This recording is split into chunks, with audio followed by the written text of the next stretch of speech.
Está entrando no ar. Pelas ondas da Rádio Universitária da UFRR 95,9, o programa Por Dentro da Ciência. Uma iniciativa do Departamento de Física da UFRR, com a participação de professores e alunos. Um programa que vai abordar as ciências naturais e humanas de forma pedagógica, contribuindo para uma educação científica no estado de Roraima. Programa Por Dentro da Ciência.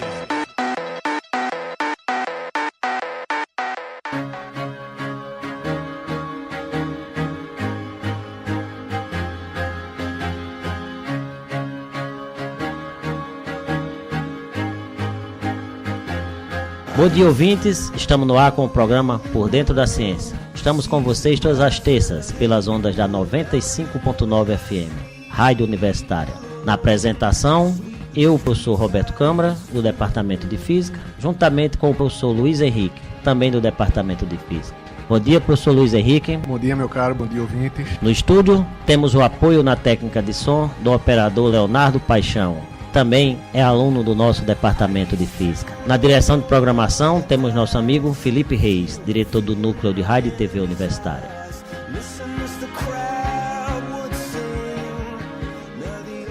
Bom dia, hoje vamos conversar com o professor Wagner Rodrigues Valente. O professor é do Departamento de Educação da Universidade Federal de São Paulo. Trabalha com educação matemática e é o tema que a gente vai tratar hoje no nosso programa. Bom dia, professor Wagner. Bem-vindo ao programa Por Dentro da Ciência. Bom dia, muito obrigado pela oportunidade. Bom dia, professor. Normalmente começamos nosso programa pedindo para o nosso convidado dar um retrospecto da formação acadêmica dele, como é que ele chegou até aqui. E, como sempre, vamos lá, como é que foi a sua vida acadêmica até chegar aqui? Sua graduação, seu mestrado, seu doutorado?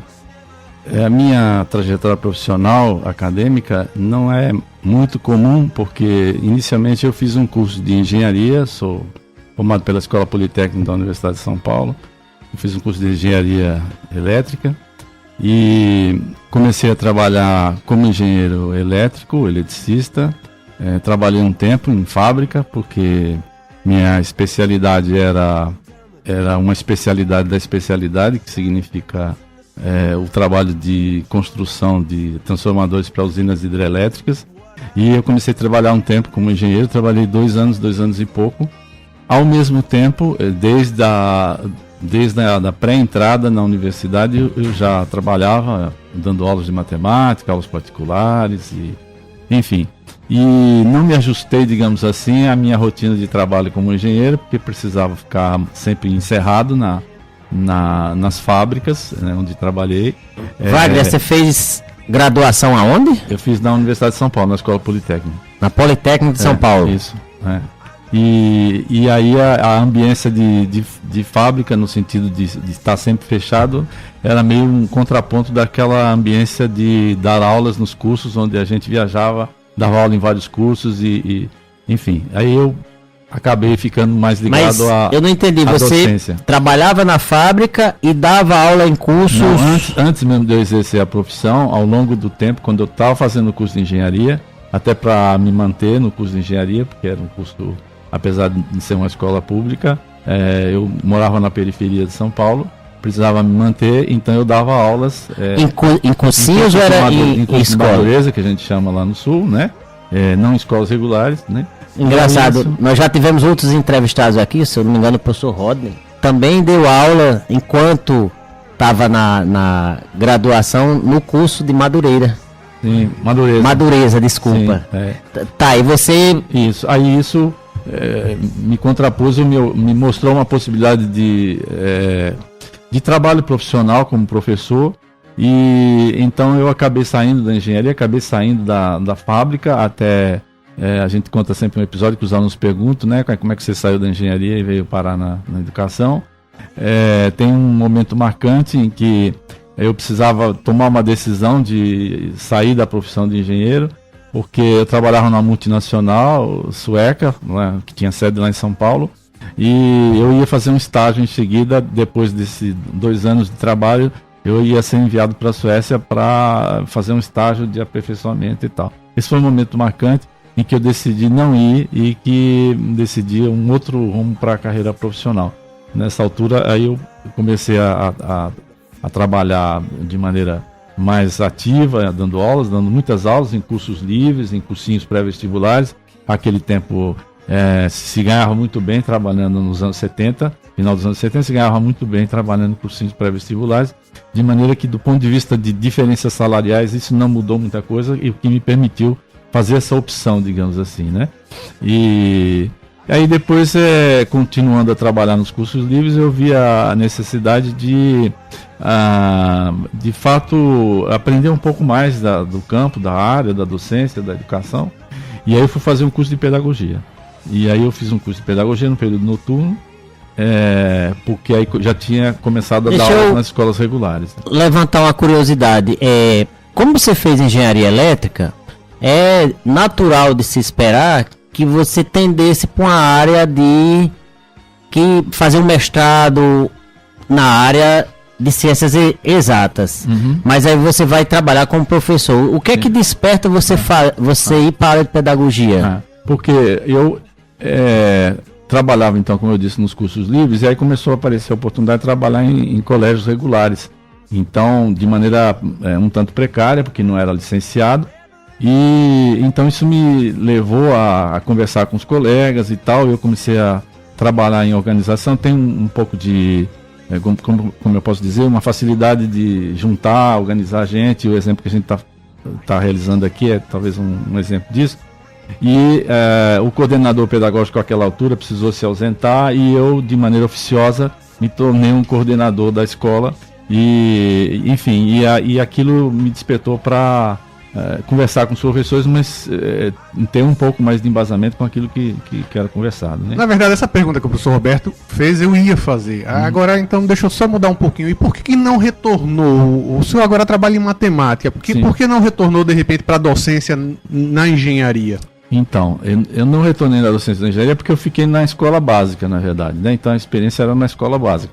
Na escola básica quer dizer aquilo que a gente hoje chama, em particular, do ensino médio, né? Então fiquei ali no ensino médio e logo, assim, mesmo antes de terminar o curso de pedagogia, eu me tornei de fato coordenador da escola e comecei a coordenar os professores de matemática, física, química, biologia.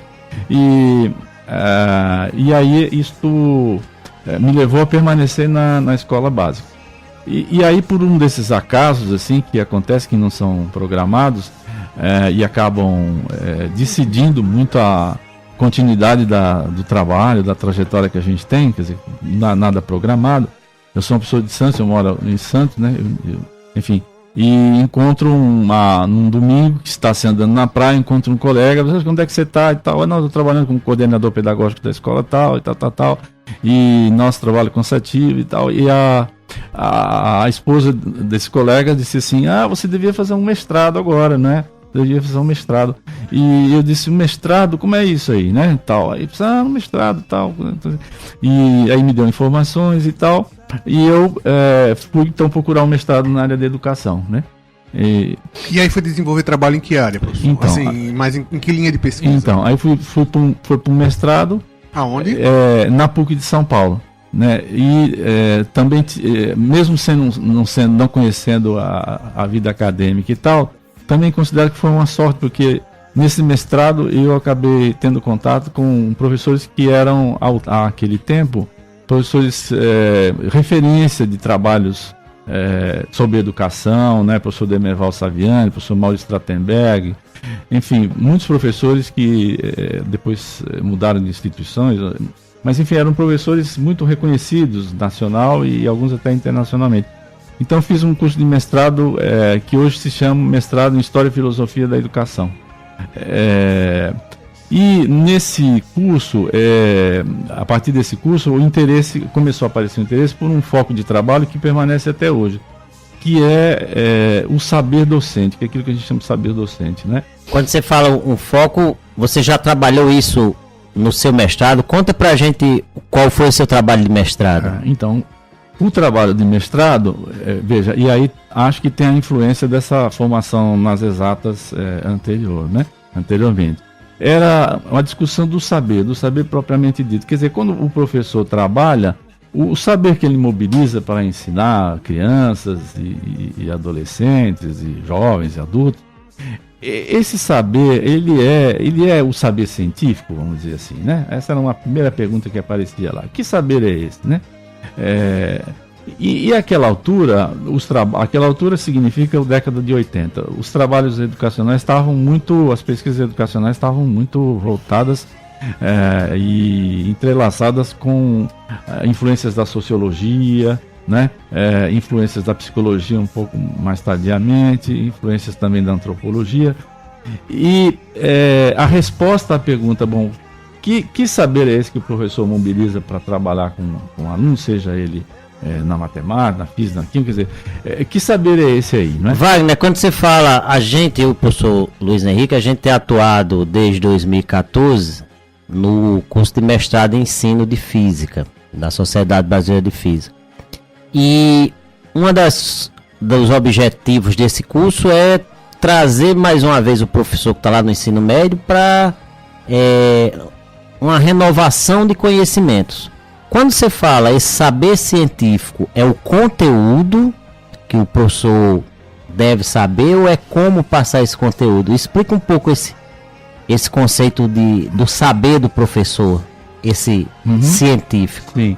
Então, talvez antes de chegar aí, a gente, nessa rota de continuidade, quer dizer, falando dessa preocupação com a dissertação de mestrado, começou-se assim, mesmo que de uma maneira pouco precisa, né?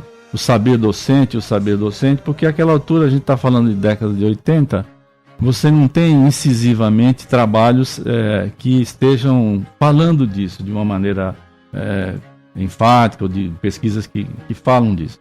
O que a gente tinha naquela altura era bastante difundida uma chamada pedagogia histórico-crítica, né?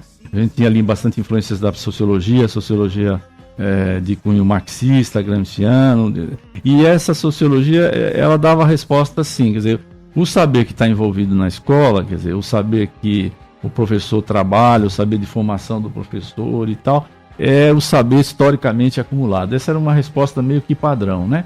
Mas como é que é isso? Não, é um saber historicamente acumulado para ser ensinado na escola.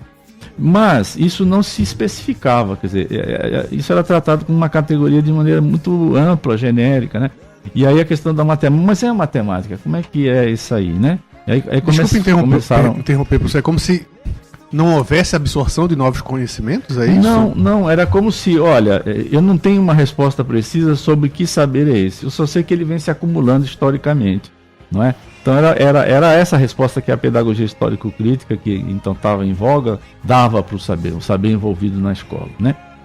Bom, aí tem a sequência de estudo, a continuidade dessa discussão sobre o saber.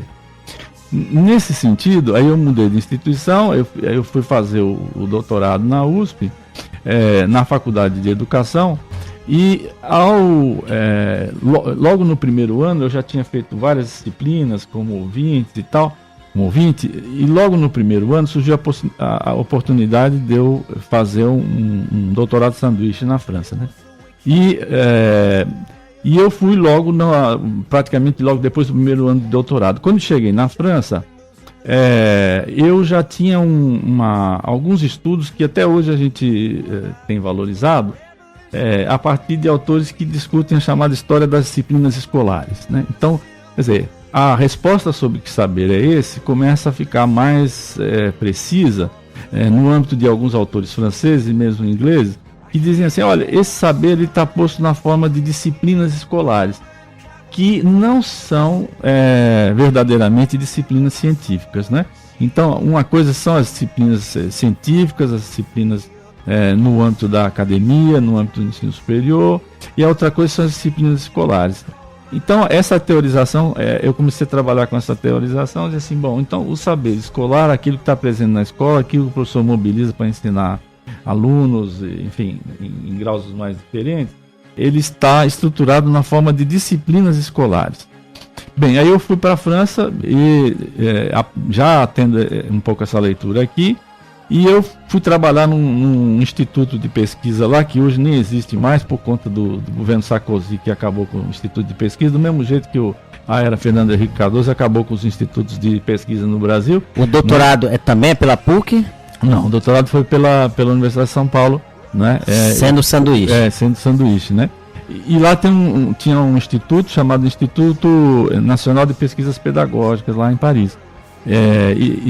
Enfim, funcionava mesmo como um instituto de pesquisa, quer dizer, movimentado a partir de projetos, grandes projetos de pesquisa, que os pesquisadores obtinham financiamento, e acolhiam pesquisadores que vinham ali de diferentes lugares do mundo para fazer os seus doutorados, seus pós-doutorados, etc. E ali, quando eu cheguei, eu quando saí do Brasil, eu cheguei assim com as disciplinas escolares, né, o saber e tal. E quando cheguei lá, a primeira entrevista que eu tive com o diretor, ele disse: bom, mas você quer estudar que disciplina escolar? Né?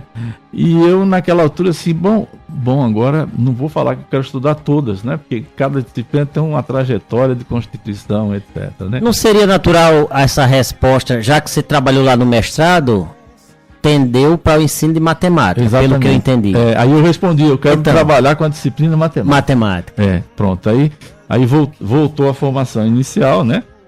Na medida em que e ele até me perguntou: sim, mas você veio de um curso de educação, você sabe matemática? Não, eu fiz um curso de engenharia. Ah, tá bem, então tá tudo bem, né? E aí eu fui trabalhar nesse desenvolvimento da história da disciplina escolar matemática no Brasil. Professor, mas essa vivência na França, até que ponto o senhor teve que adaptar para a realidade brasileira? Porque você está falando de uma realidade educacional completamente diferente. Isso.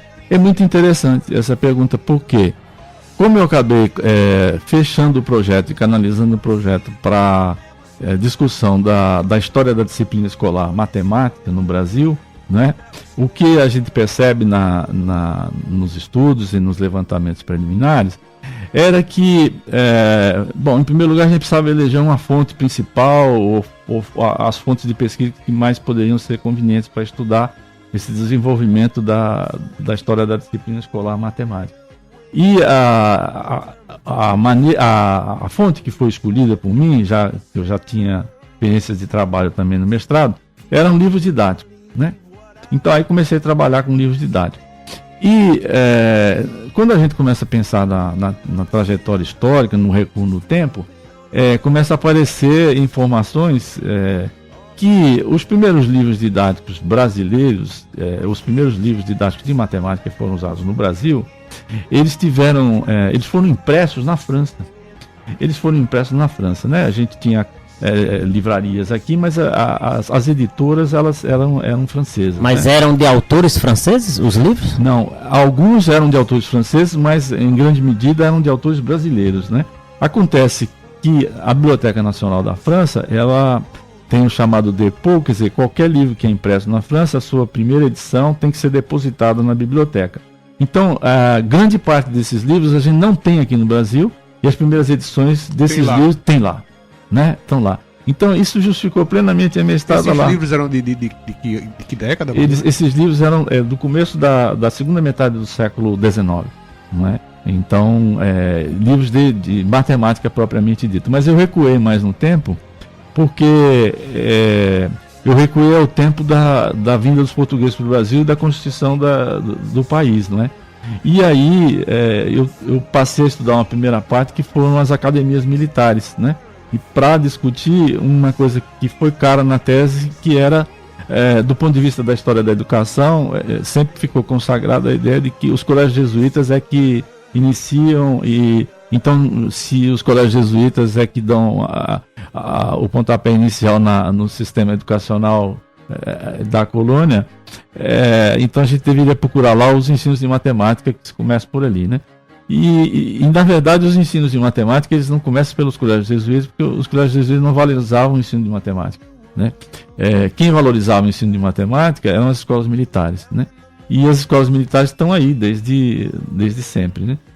E aí uma primeira parte da tese é essa, é estudar os tratados militares e ver como que os tratados militares mobilizam uma matemática chamada prática para a formação dos artilheiros, dos soldados, etc.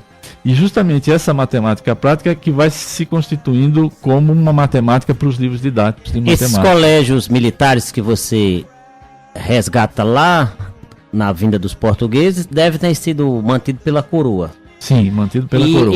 esse material didático usado era trazido de Portugal ou já tinha produção daqui do Brasil? Então essa é uma das coisas. No começo, o grande divisor aí é a metade do século XVIII, volta de 1750, depois do terremoto em Lisboa, aí o Marquês de Pombal entra lá para reconstruir a cidade, né? E o Marquês de Pombal, ele é o primeiro-ministro, é o braço direito do rei Dom José I. O rei Dom José I é um cara que não faz nada, ele deixa tudo para o Marquês de Pombal fazer.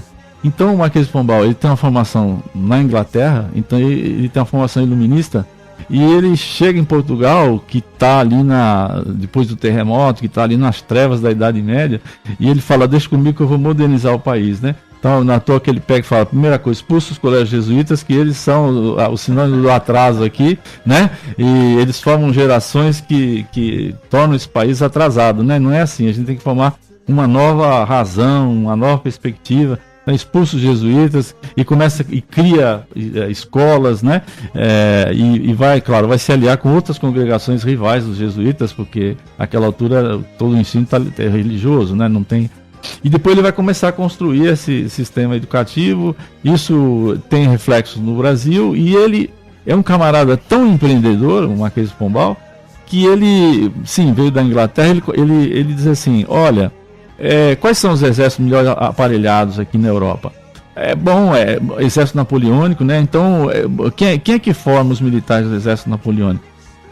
Em matemática, sobretudo. São esses autores aqui. O que é que ele faz? Ele pega esses autores franceses, traduz todo para o português, né? E passa a adotar esses livros na formação do exército português. Isso vem para o Brasil também, né? Isso vem para o Brasil. E um dos primeiros livros que a gente estuda é justamente um autor francês que escreve um tratado militar enorme, né? E é traduzido para o português. Ao tempo que eu estava na França, não achei esse tratado lá de jeito nenhum. E aí começaram a falar, vamos lá para Portugal, né? E deu um pulo em Portugal, fui olhar a Biblioteca da Marinha, achei na Biblioteca da Marinha lá traduzido o livro, né? E está lá a estruturação de uma matemática que acaba sendo o embrião da matemática que a gente pode chamar de matemática escolar, né? Aí, então, sobre os autores, aí o que acontece, a coroa começa então ter necessidade de formar militares aqui na colônia, né? E ela tem necessidade de formar militares por duas razões. Uma, sim, para ajudar na defesa do território contra os espanhóis, contra a rebelião dos índios, essas coisas, né? E contra inimigos que vêm pelo mar, né? Os holandeses, os franceses. Então a coroa precisa construir um muro na costa brasileira, quer dizer, precisa construir os fortes, né? Então os fortes são os muros para se defender dos europeus que vêm pelo mar, né? E a gente sabe que esse acesso do mar para o continente, ele se dá nas reentrâncias, onde se constroem os portos, né? Então começam a construir os fortes ali nas reentrâncias, nos portos. Mas, então precisa de gente aparelhada, saiba construir esses fortes, né? E essa gente que constrói são os militares. Então, o Portugal começa a fazer o seguinte, começa a importar professores que vêm da Europa, né? E vem dar cursos aqui. Os primeiros cursos que começam a usar matemática, efetivamente são esses dados por essas pessoas que vêm formar esses militares. Wagner, o conteúdo que eles já abordam lá nessas escolas militares está parecido com um curso de engenharia, então? Então, a gente fala do ensino de matemática? A gente tem diferentes níveis, né? Na verdade, o nível mais necessário, vamos dizer assim, de formação das pessoas daquele tempo era um nível que hoje a gente considera elementar, né? É uma matemática elementar. Essa matemática elementar é uma matemática que serve, por exemplo, para fazer cálculos do tipo, eu tenho um determinado espaço para guardar bolas de canhão, né? E quantas bolas de canhão cabem nesse espaço, né? E ao contrário também, se eu tiver uma pilha de balas de canhão, quantas balas de canhão eu tenho aí, né? Outras coisas também, volume, pólvora que eu vou colocar nos canhões, quanto eu vou ter. Então, esses cálculos que hoje a gente resolve com matemática elementar eram absolutamente necessários nas construções das fortificações, sabendo que o alcance do canhão é não sei quanto, a que distância a gente tem que construir as muralhas da fortificação, né? Porque a grande arma do inimigo é o canhão, né? O canhão que vem nos navios e eu preciso rebater o canhão que vem dos navios com o canhão que está na fortaleza, né? Então, e o grande ponto fraco é o alcance, né? Quanto mais longe eu mantiver o canhão do inimigo, menos eu sou atingido pela bala de canhão, né? Então, existe toda uma tecnologia que é dada a partir desses manuais, e esses manuais, seus primeiros capítulos, são capítulos de matemática elementar. Em que momento da história essa coisa mudou, professor? Então, isso aí, a minha tese de doutorado, ela trabalha num período de 200 anos, de 1730 a 1930, né? Então, a gente faz uns estudos lá ainda no século XVII, mas efetivamente a gente começa com 1730, porque a partir desse momento, como estava ficando muito dispendioso para a coroa ficar importando pessoas para vir dar aula aqui, o que ela faz? Ela pega portugueses e fixa os portugueses aqui, professores, né, militares, para dar cursos para os nativos, vamos dizer assim. E esses cursos que são dados por esses professores, esses professores acabam acumulando uma experiência e acabam redigindo livros, né, elementares, vamos dizer assim, e esses livros acabam sendo impressos em Portugal e acabam se tornando, na verdade, os primeiros livros didáticos de matemática, se a gente pode dizer assim. É uma matemática elementar, absolutamente interessada em resolver problemas práticos, cálculo disso ligado aos interesses militares, né?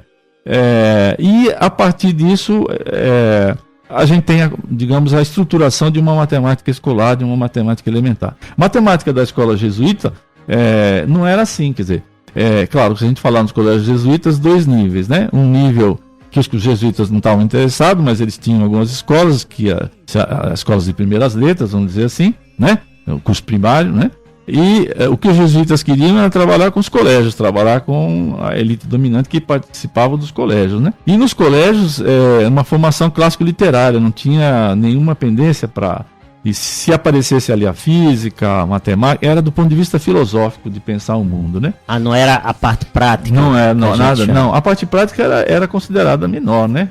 Quer dizer, aquela filosofia, quer dizer, tem os que pensam e os que fazem, né? Então ali, para o colégio jesuíta, isso não era interessante, era só os que pensam, né? Olha como é interessante, a gente está aqui na 95.9 FM Universitária com o programa Por Dentro da Ciência. Hoje estamos conversando com o professor Wagner Rodrigues, professor do Departamento de Educação da Universidade Federal de São Paulo, tratando do tema Ensino de Matemática. É bom registrar, a gente está entrevistando o professor Wagner, ele está em Boa Vista, participando do evento, anunciei, professor, o evento. Do 16º Seminário Temático, onde o tema é Provas e Exames para a História da Educação Matemática. E aí daqui a pouco a gente explora esse tema, eu queria perguntar mais um pouco sobre sua tese de doutorado. Onde é que o senhor consegue fazer essa diferença do ensino? Porque o senhor vem até 1930. 1930 a gente está no governo Vargas. Quando é especificamente a época que se muda essa estrutura do ensino no Brasil, que a gente tem o que a gente chama hoje de caixinhas? Você vai estudar português, você vai estudar matemática, tem a caixinha. Ocorre nesse período aí que o senhor estudou? Na verdade, essa questão das caixinhas, ela é longínqua, né? Talvez o que a gente pode se dizer que o que é talvez recente, ou mais recente na história, seja o professor caixinha e não a existência das caixinhas, porque o que a gente vê, é lógico que tem que contextualizar e perceber que o ensino era muito elitista, etc. Mas quando a gente pensa em professores, por exemplo, do equivalente hoje ao ensino médio, quando a gente pensa em professores pelo menos até a década de 1950, esses professores, você vê um professor de matemática que também dá aula de latim, você vê um professor de matemática que também pode dar aula de geografia, quer dizer, você tem um momento que os professores do hoje ensino médio eram catedráticos, né? Então eles eram pessoas que tinham uma cultura geral muito vasta, muito ampla.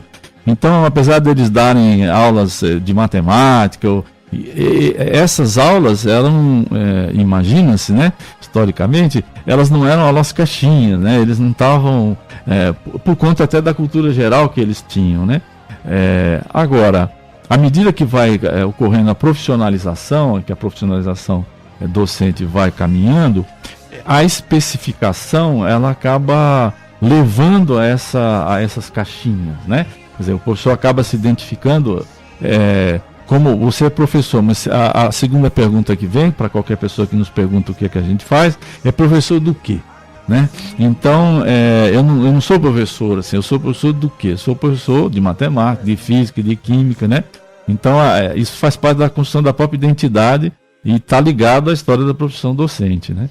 Professor, esse seu interesse pelos livros ainda existe? Pergunto por quê.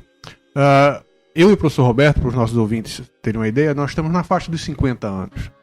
E hoje em dia, eu tenho uma filha de 13, que nessas escolas hoje se utilizam apostilas. E na época que nós éramos estudantes, eram livros. Livros que até a gente lembra do nome. Física era o Ramalho, Química é o Ricardo Feltri. Essa mudança na filosofia de ensino, a utilização de livros, faz parte do seu objeto, pelo menos de interesse como trabalhador da área de educação? Então, veja bem, a gente falou de livros aqui, mas é interessante a gente pensar o seguinte, que se a gente for pensar, bom, a escola de primeiras letras, o curso primário, tá, a obrigação do Estado com a educação, que vai até longínquamente só aos 4 anos do ensino primário até a década de 70, né? Quando depois nasce o primeiro grau e o segundo grau. Mas a gente vê que até a década de 70 o Estado tem obrigação com 4 anos de ensino primário só, né? Obrigatório. Então, quer dizer, o que ultrapassa os 4 anos, que depois nos anos 30 vai ser chamado de ginásio, né? Então, em 1930, tal, como o professor já disse, o Getúlio promove uma grande reestruturação, cria o Ministério da Educação, cria o Sistema Nacional de Ensino, que o governo Getúlio Vargas está marcado pela nacionalização, né? Então, tudo tem que ser concentrado, tem que ser nacional. Então, enfim, elimina as escolas comunitárias do sul do país que não falam português, né? As escolas alemãs, italianas e tal. Quer dizer, essa ideia de unificação de coisa nacional faz ele criar o sistema de ensino e tal. Bom, e nesse sistema de ensino os graus se estabelecem, então o primário, o ginásio, o colégio, né? E depois o ensino superior. Mas falando disso, para dizer o seguinte, o que você tem de fato até entre aspas, mas o que você tem estabelecido desde sempre é o curso primário. Agora, os anos seguintes ao curso primário são anos de escolaridade que muito elitistas. Quer dizer, até a década de 70 você também tem o chamado exame de admissão. Quer dizer, a pessoa termina o curso primário e a criança lá, ela termina o curso primário com 10 anos de idade. Ela tem que fazer um verdadeiro vestibular, que era o chamado exame de admissão, se ela quisesse continuar os seus estudos no ginásio, né? Mas tudo só para reforçar a ideia de como era elitista prosseguindo nos estudos e como essa população era uma população muito pequena relativamente à população brasileira que deveria estar na escola, né?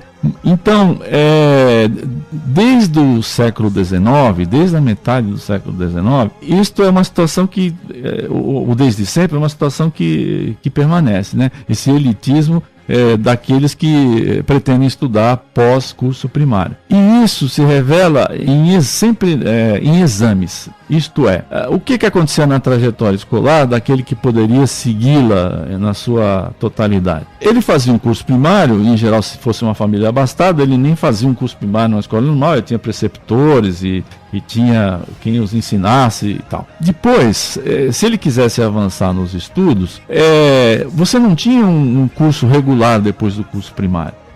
O que se queria, o que a aristocracia ou os grandes fazendeiros, os filhos de fazendeiros, enfim, as classes médias altas, etc. O que eles queriam? Eles queriam que o seu filho fosse diretamente ao curso superior. Queriam que o seu filho se tornasse doutor, né? Então, isso tinha um caminho abreviado para isso. Qual era o caminho? O caminho era fazer exames, chamados exames, que a gente chama hoje de exame vestibular, chamados exames preparatórios, né? Então, as pessoas terminavam praticamente o curso primário e já Você não precisava de um certificado de conclusão de uma etapa? Não precisava. Você precisava era de certificados de ter passado nesses exames vestibulares. Então, o que acontece? Começa a proliferar para todo quanto é lado, em particular, para tudo quanto é lado, é um exagero, mas em particular nas grandes cidades, São Paulo, Rio de Janeiro, começam a proliferar os chamados cursinhos, que a gente chama hoje de cursinhos. Então, a conclusão é a seguinte: o cursinho, ele é uma instituição mais antiga que o colégio regular. Porque, apesar da gente ter alguns ícones, por exemplo, o Colégio Pedro II, criado lá em 1837.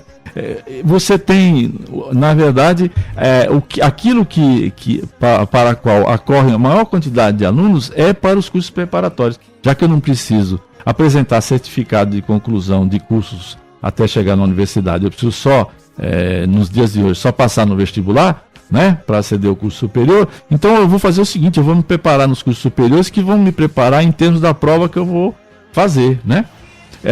Então, veja, tudo isso para voltar lá ao tema que você perguntou de livro didático. E o que é vigente nesses cursinhos preparatórios? Apostilas. Esse é um material raro de pesquisa, porque a gente sabe que a apostila, ela, diferente de livro, ela tende a se conservar menos, porque o livro tem capa dura, etc., tende a se conservar mais. Mas ainda há muitas coisas conservadas que a gente pode encontrar no Arquivo Nacional, lá no Rio de Janeiro, na Biblioteca Nacional do Rio de Janeiro, em que o título é esse mesmo, Postilas ou Apostilas, né? Em que são materiais raros, né?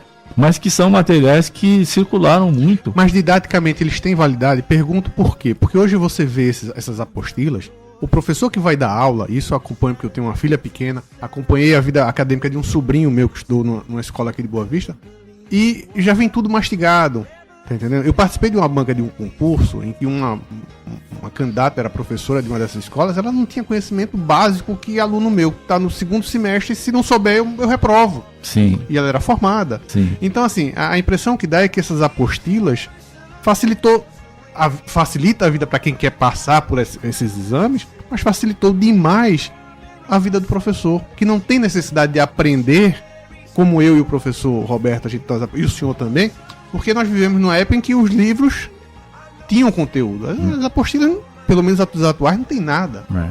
Então, essas apostilas, veja, é aquela coisa de crônica, vamos dizer assim, presente até hoje, em que a referência são sempre os exames, né? Então, se a referência escolar e educacional são os exames, as pessoas se preparam para os exames, né? Então, veja, a gente trabalha com escolas, eu trabalho também com prática de ensino nas escolas municipais que rodeiam a universidade lá em São Paulo, e certa altura, um exemplo só, né? Certa altura uma professora disse: olha, professor, eu queria falar com o senhor que é da matemática e tal, a gente queria que o senhor fosse lá e desse um curso pra gente e tal. Fiquei todo animado, né? Porque eu falei, puxa vida, professoras dos anos iniciais, né? Todos interessados em matemática, fiquei muito animado. E aí, eu chego lá e disse: então, professor, o que a gente está interessado? A gente está interessado na matemática, sim? Sim. E o que é que vocês estão interessados? Então, a gente está interessado que o senhor resolva essas provas aqui das provinhas Brasil e tal, para a gente poder passar isso para os alunos, né? Então, quer dizer, veja, a regência do processo, ela é dada pelos exames, né? Mas então, veja, é exatamente o que eu falei, veja que as próprias professoras pediram para outro professor resolver. Sim, mas as professoras estão pressionadas pela coordenação, pela Secretaria de Educação, de que ali aquela escola tem que melhorar tudo bem que elas estejam pressionadas, mas elas deveriam saber resolver. Elas não precisariam, é isso que eu quero dizer. Essas apostilas, a impressão que dá para mim é que facilitou de tal forma a vida dos professores que eles não estudam mais. Mas a vida nas escolas, quer dizer, minha experiência atual é mais na vida das escolas dos primeiros anos escolares, né, no Fundamental 1, né? A vida das escolas nas periferias, ela é muito triste, muito triste. Ela é muito triste porque, primeiro, a professora está lá trabalhando com 35 alunos e nesses últimos tempos a ideia de inclusão, ela se modificou um pouco. Posso estar falando coisas não verídicas para outros lugares, mas pelo menos em São Paulo, a ideia de inclusão anteriormente, ela era assim: se as crianças denotam algum tipo de problema, vamos dizer assim, algum tipo de necessidade, elas são separadas das outras classes e a elas se organizam classes especiais de ensino, né?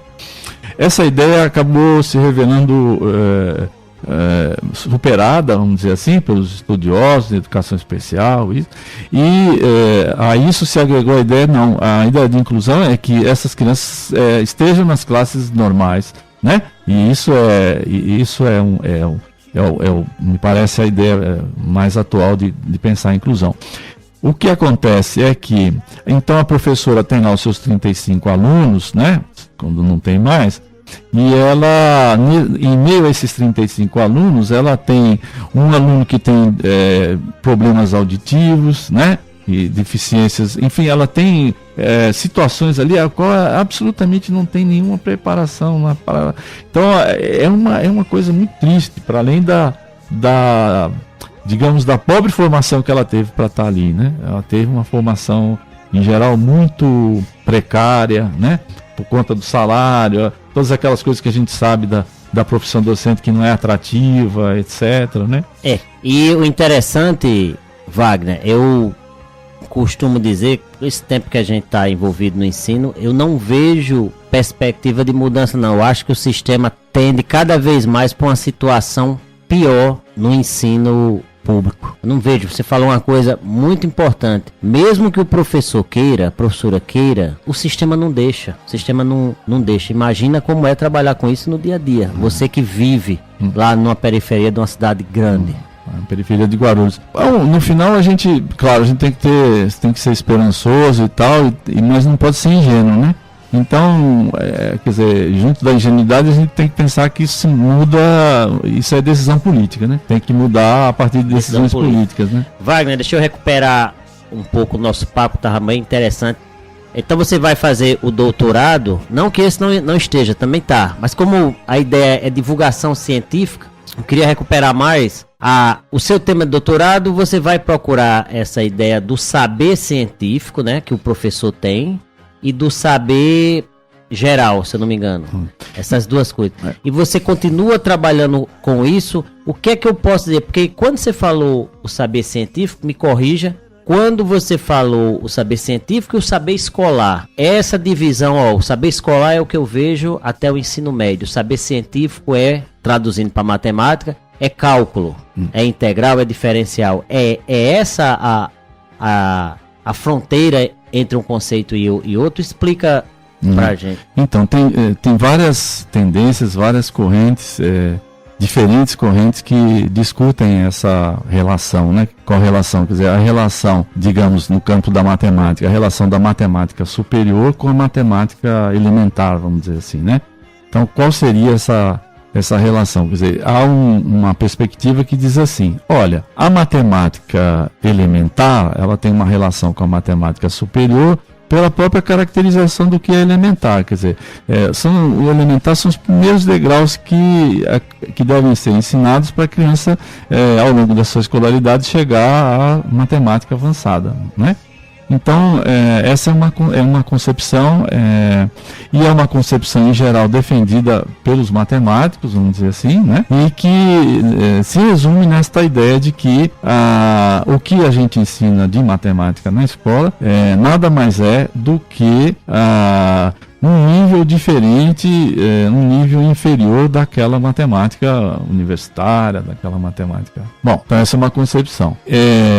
Uma outra concepção é a concepção que mais recentemente, né, pelo menos desde dos anos 80 vem sendo trabalhada, é aquela concepção de que diz assim, olha, existe sim, isso envolve esse debate da construção das disciplinas escolares, existe uma diferença epistemológica até, né, da matemática que se trabalha de maneira avançada e da matemática que se trabalha na escola básica, né? E essa diferença se dá pela própria natureza e caracterização daquilo que a gente chama de disciplinas escolares. Então, disciplinas escolares e disciplinas científicas ensejam sistematizações de saber com natureza diferente. As disciplinas escolares, elas são sistematizadas ao longo do tempo e elas atendem a um público escolar, né? Elas atendem a uma demanda escolar, elas atendem a necessidade de fazer com que, entre aspas, o ensino funcione, né? O ensino do professor funcione. Elas têm uma estruturação diferente de uma disciplina acadêmica. Elas envolvem elementos de motivação para o ensino, elas envolvem uma determinada concepção de ensino-aprendizagem.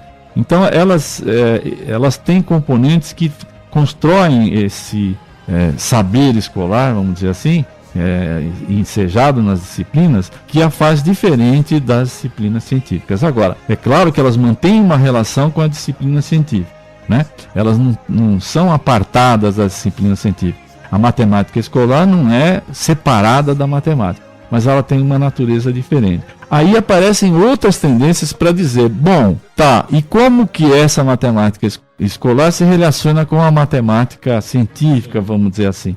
Aí há de novo, várias tendências para explicar isso. Uma tendência que, não sei se é hegemônica, mas em grande parte ela está presente, não só na matemática, mas na física, na química, mesmo no ensino de português e coisas assim, é uma vertente que se chama a vertente da transposição didática, né? Então, a vertente da transposição didática diz assim, bom, a relação que se dá entre as disciplinas, o saber escolar, a disciplina escolar, a matemática escolar, com matemática superior, é uma relação de transposição. Existem elementos da matemática superior que são transpostos e escolhidos como necessários para se ensinar na escola. Então, aquilo que se ensina na escola é devedor daquilo que é superior, daquilo do conhecimento superior, conhecimento científico, e é devedor numa relação de transposição didática. Isso de uma maneira muito aligerada falando, porque é um modelo bastante sofisticado que discute isso, né? Agora, existe uma outra vertente que diz o seguinte, que diz, olha, existem coisas que estão presentes nas disciplinas escolares que jamais foram transposições do ensino superior, porque a escola é criativa. Ao longo do tempo a escola vai criando... Seria uma coisa específica do ensino. Do ensino. A escola cria coisas, inventa coisas que a disciplina científico-acadêmica não tem, né? Não tem. Então, por exemplo, um exemplo que se dá, por exemplo, clássico exemplo, né? É o exemplo da... Deixa eu interromper, professor. Será que essa invenção, não seria mais na pedagogia, digamos assim, pura do que na pedagogia da matemática? Não, na pedagogia da matemática mesmo. Aí tem exemplos que são clássicos, né? Por exemplo, tem um exemplo clássico na história da ciência que diz assim, olha, o Gaspar Monge, quando criou geometria descritiva, ele não fez isso a partir de isso não se criou como um campo acadêmico científico. A geometria descritiva foi criada na prática, pela prática, para a prática, né? Então isso acabou depois se transformando num campo acadêmico e tal, mas isso não veio de uma derivação de um campo científico, né? Do ponto de vista escolar, diz assim, olha, quando a gente cria todo aquele, em tempos da matemática moderna, quando a gente cria toda aquela coisa de teoria dos conjuntos, diagramas de Venn, tudo isso aí é tudo invenção escolar. Isso aí não tem né? São invenções que para fazer o ensino funcionar, né? Você não realmente, esse exemplo é bem, a gente que é da área, é bem palpável. Você não vê teoria dos conjuntos lá no ensino superior. Uhum. Você já parte logo para séries, derivada, cálculo. Sim. Quando você estava meio que explicando essa divisão, será que tem cabimento eu pensar também num conhecimento, num conhecer do professor, que ele muda quando eu estou tratando de cursos técnicos, quando eu estou tratando de pós-graduação? Eu posso ampliar esse conceito, não só dividir em escola e ensino científico, ampliar para ensino técnico, ensino de pós-graduação? Essa pergunta é bem interessante, porque ela vem ao encontro daquilo que a gente está tratando até em muitos estudos aqui nesse seminário, quer dizer, que no final de contas é a discussão de qual é o saber profissional do professor, né? Quer dizer, o professor de matemática, qual é o saber profissional dele? Não é a matemática, não é? O saber profissional dele é alguma coisa que faz dele docente, é alguma coisa que ele mobiliza para ensinar, né? Então, esse saber, ele não é a matemática estrito sensu. A matemática... aqueles subsunsores que o Ausubel fala, na teoria dele, aquele conhecimento? Aquele conhecimento que rodeia... pode ser, quer dizer, porque esse tipo de discussão hoje, ela tem ramificações aí do Ausubel, né? Ramificações desses... enfim, psicólogos e tal. Então, essa discussão de qual é o saber profissional, quer dizer, o senso comum tem dificuldade, quer dizer, se a gente diz assim, eu sou professor de matemática, por senso comum, professor de matemática e matemática é a mesma coisa, né? Então, quer dizer, ele identifica o professor de matemática, qual é o ofício do professor de matemática? É a matemática. Ele não é ensinar matemática, né? Então, o ofício do professor de matemática não é matemática, é ensinar matemática. Bom, então, como todo ofício tem um saber profissional que o caracteriza. Porque se o ofício não tiver um saber profissional que o caracteriza, a profissão também não se define, né? Então, olha, eu sou o profissional disso, essa é a minha profissão. Bom, tá bom, mas o que é que identifica essa profissão? Um saber próprio dessa profissão, né? Então, se eu disser, o professor de matemática, o saber próprio dele é a matemática, essa concepção, do ponto de vista desses estudos que vem caminhando, não, porque isso acaba... E isso tem reflexos hoje, porque hoje o que é que a gente tem? A gente tem duas grandes sociedades que pouca conversa tem. A Sociedade Brasileira de Matemática e a Sociedade Brasileira de Educação Matemática. Professor, na verdade, essa briga, essa divisão ocorre também em outras áreas. Como o professor Roberto falou, nós somos professores do mestrado profissional em ensino de física e existe uma discussão forte sobre o grau de conteúdo que tem que ser dado nesse mestrado. Até que ponto a pedagogia é mais importante do que o conteúdo científico. Sim. Essa discussão, o coração dessa discussão é o saber profissional. Exatamente. Afinal de contas, qual é o saber profissional? E esse debate, ele é um debate que vem de longa data, na verdade, que é o debate que está ligado à formação de professores, que vem de longa data polarizado. Quer dizer, a formação de professores, para ser professor, o saber que ele tem que ter é um saber de cultura geral, quer dizer, entenda-se cultura geral como um saber o mais avançado possível, né, de tudo que for possível ensinar para o professor, ou é um saber de cultura, digamos, mais profissional, mais ligado, mais específico, né? Então esse debate, ele é um debate que vai e vem, por exemplo. A gente está estudando em grande medida aqui os primeiros anos escolares e a matemática nos primeiros anos escolares. Então, tem trabalhos assim, você precisa ensinar álgebra para o professor que vai ensinar nos primeiros anos escolares, né?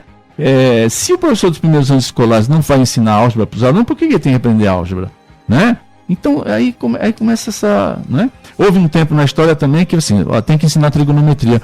Aí vem um debate dizendo, mas por que o professor tem que aprender trigonometria? Mas ele vai ensinar trigonometria no curso primário, por que ele tem que aprender trigonometria? Né? Bom, essa discussão, ela avança, ela evolui no sentido de que, olha, escute, o professor, ele precisa aprender cálculo? Tá bom, ele tem que aprender cálculo, mas por que ele tem que aprender cálculo? É o seguinte, porque se ele não aprender cálculo, se ele tiver que ensinar função, ele não vai saber por que é função, por que ele ensina função. O que tem a ver função? O que é função, afinal de contas? Então ele tem que aprender o lá na frente, porque aí dá sentido o que aprende aqui, né? Agora, isso é um debate muito interessante, né? Wagner, você falou dessa situação aqui no Brasil. Duas sociedades, uma sociedade brasileira de matemática, isso. E há esse conflito. A gente observa isso com a tua experiência na França. A gente observa essa separação. Ensina uma coisa... matemática em outros lugares ou é característica tupiniquim? A gente observa. Agora, não dá para assim generalizar, no país tal é assim, e mesmo no Brasil, porque dependendo da universidade, às vezes os departamentos de matemática, estamos falando de matemática, os departamentos de matemática e a educação matemática convivem de maneira harmoniosa, né, e cooperativa, né?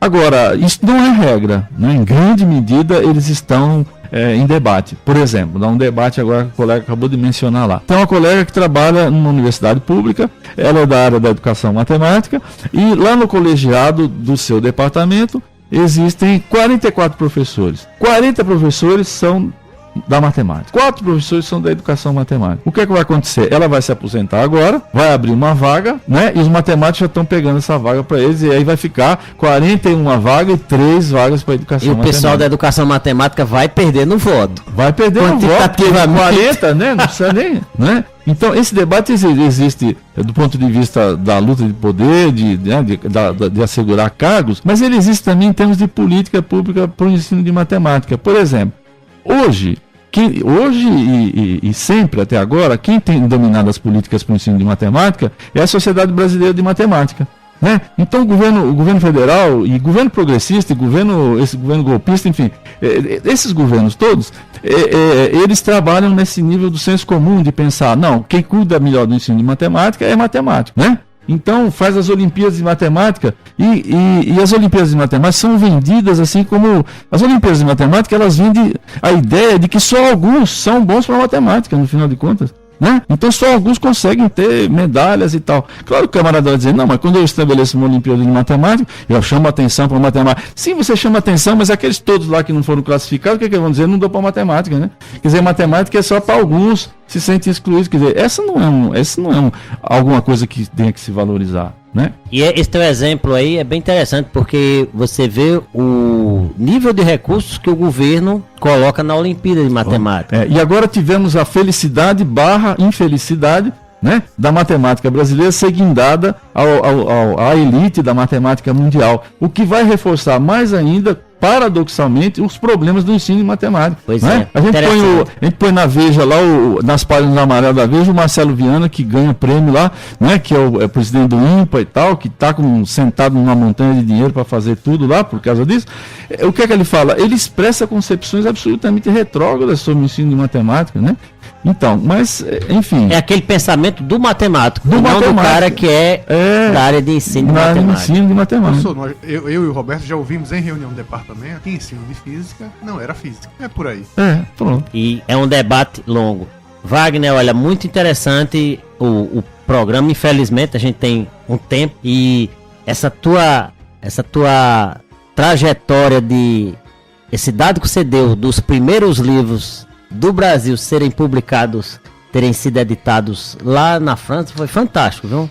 Uma descoberta fantástica. A gente agradece mais uma vez você ter aceitado o convite e uma boa estadia aqui, bem produtiva seu trabalho aqui. Tá, eu sou eu que agradeço pela oportunidade, né? Espero que os ouvintes de alguma maneira possam ter contribuído para motivar as pessoas a trabalharem com o ensino de matemática, trabalharem com história do ensino da matemática. A gente está aqui participando de maneira muito prazerosa no 16º seminário temático que trabalha com o tema das provas e exames de matemática na história, discutindo o percurso dessas avaliações em matemática em diferentes níveis, na formação de professores, no ensino primário, não é? Então, muitíssimo obrigado pela oportunidade. Obrigado, professor. E agradecemos também vocês, ouvintes, por estarem conosco hoje. Contamos com vocês na próxima semana aqui na 95.9 FM Universitária, no programa Por Dentro da Ciência. Todas as terças às 10 horas, aqui na 95 FM.